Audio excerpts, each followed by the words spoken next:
Well, good morning, friends. Mark Holmes here, and as always, I want to thank you all for watching, commenting, subscribing, and being part of the Joe Boo Sports Report. Without you guys, as well as you ladies, you know that this literally does not work. Um, People are always telling you, you need to slow down, you need to rest, you need to get off your feet. And, well, I guess knee surgery was the thing that's going to do this to me. Um, you saw me up and about yesterday, actually walking around pretty good. I actually slept great last night because I didn't have all the pains that I normally had, and I got up this morning feeling great.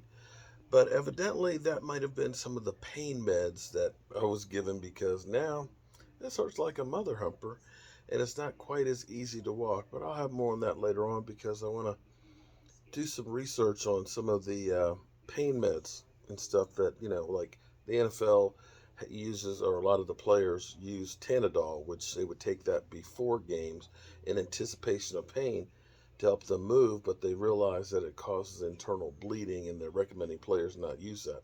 And the NFL is looking at $1 million grants to companies to help come up with safe pain relief medication for players.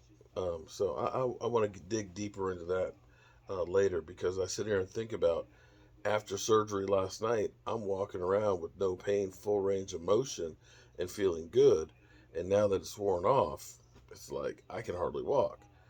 And the reason for pain, of course, is to let you know, stupid, that hurts. You're doing damage. Stop. And if you take pain meds and don't know you're doing damage, anyway, with damage going on, man, building collapses in Miami, on Miami Beach, condo partial collapse. It looks bad. It looks bad. That's one of those things that you wonder, is it changed because of the groundwater? There's so many sinkholes in Miami and things like that because the groundwater is drying up, and it means that sandy soil is compacting and you get sinkholes. Was this something structurally that happened with the building, or what have you? But for a building to literally just collapse in the middle of the night, it looks bad. It looks bad. At least it's only partial, so hopefully a lot of people got out safely. But there may be quite a few people that didn't. I see that they just pulled a little boy out of the rubble, and thoughts and prayers to everybody. It's crazy. You never think about things like this happening. I remember a couple years ago they had a walkway that they were building in Florida, and that sucker collapsed and killed people that were underneath of it and things. Construction, it's one of those things that you don't want to skimp on. You want to make sure that that shit is built right so you don't have these kinds of issues. Um, but I was just checking out with the NFL. The NFL is a true money making machine. They have learned about football fans. We are so thirsty for anything football related that we will watch anything, even in the off season. Nobody has the draft as big as the NFL. Nobody has um, all of these different, combines and things where people really want to see. I remember going to the draft in New York in 2013. It was at Radio City Music Hall. Um, it was crazy because they actually sold 500 tickets to fans. This was the first draft that fans could actually go to. And again, Radio City Music Hall, it was kind of like you're downtown New York, and it was kind of like you're just in the way in New York. It was no big deal. And I remember the line to get in and stuff, and we were fortunate enough that day two, we were inside. Was it day two? Yeah, day two, we were actually inside of the draft. With I had Calais Campbell and Vinny Ray. We had actually NFL players. And this is how much things have changed. We were working with United Way, and they were working with United Way, and we were trying to get people email addresses for United Way. And I'm here inside of the hallways going on during the draft. I've got Calais Campbell and Vinny Ray, and I'm trying to get people's attention. I say, hey, would you like to get a picture with an NFL player? Sign up. And we were literally signing them up on a clipboard. Yeah, that was 2013, 8 years ago. After that, the draft moved to Chicago the next year, and they ended up had the whole draft village where they had 100,000 people. It stayed in um, Chicago for 2 years. Then it went to Philadelphia. As much as I hate the Eagles did a great job with the draft, where they took the museum out there and made that the whole stage and stuff. Um, Eagle fans, of course, they'd see you dressed up in Cowboys gear and they say, "Fuck you." It's nothing personal, man. Just we gotta do our thing. You're okay. Just we have to let you know. Fuck you. And then, of course, Dallas, and you saw how we rolled into Dallas and had a ball with that. Well, the NFL realizes that these are great promotional things. Not all that they charge for, but when you sign up and get your pictures and all that, they're getting your email, your contact. Then you're getting sent all kinds of, advertisements and things like that. So that is basically the NFL's way of advertising. We're going to do the event anyway. We're going to advertise. You're going to buy merchandise. We're going to make some money off of things that are mundane. What's even more mundane is they've realized that the combine, guys, there's no football going on in the combine. These aren't even guys that are NFL players. These are hopefully future players. And we go crazy watching on NFL Network hours and hours of these guys working out in shorts. So it's crazy how it's evolved. And it was always done in Indianapolis, okay? Because here's the cool thing about Indianapolis. Indianapolis is a great convention city. They have the whole convention thing down pat. That even if it's bad weather and snow, all of the buildings are connected by tunnels.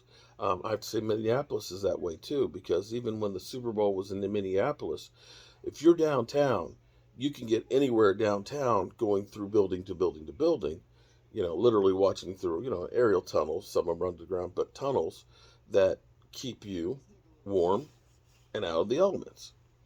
And so once you get downtown Indianapolis, from hotel to hotel, you can get there. And that's why it was great for the NFL to have it there. But see, here's the NFL, the money making machine that they are.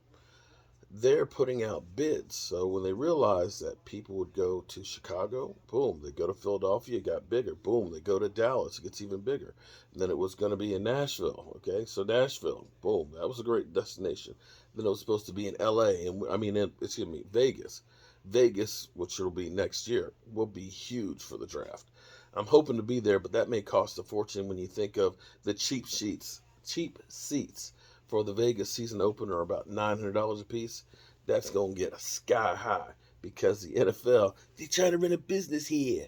So, I'll call you right back, Mom. So now they're taking up bids for the combine.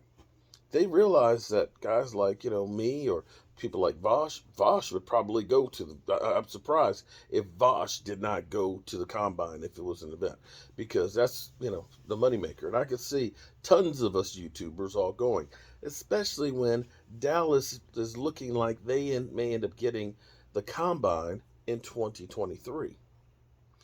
And you think about the Cowboys facility at the Star. I don't know if it would be at the Star or if it would end up being at AT&T. Probably AT&T because the seating capacity is bigger. But you think about the facilities at the Star where they have all the hotels that are connected with that as well. That's more of a metropolitan area. Well, I guess either Arlington is too, but directly right there. And with Jerry Jones and his crew, that it will be lots of glitz and glamour. Now it would be at AT&T because of so many different meeting rooms and spaces, and they'd probably sell out on that sucker. So the NFL, let's be clear, is all about making as much money as possible, because they're even talking about Germany possibly hosting games across the pond. Um, you're looking at gambling money that's in, and Lord knows, almost all the states are applying for apps, gambling. So you don't even have to go to Vegas or Atlantic City. You can be sitting here in front of your TV and gambling. You're seeing teams. The Chicago Bears are looking at, moving from Soldier Field to a former racetrack park and building casino, football field, and all that. The Washington football team now has a gambling license for gambling game day at the stadium. So you're looking at all these different revenue sources that are coming through for the NFL, which is part of the reason why when we look at Dak Prescott's contract in about 3 years from now, we're going to say, man, that was a great thing that the Cowboys signed him to that contract because all of this money is being generated that is increasing the money that the NFL makes. I ain't mad at them. I ain't mad at them. And as long as they have suckers like me and you that are sitting here even in the off season where we haven't played football in 6 7 months, hey, might as well run with it. All right. The more I look at that building collapse, ooh, the worse it is. I think that's my doctor's office. I'll see you guys.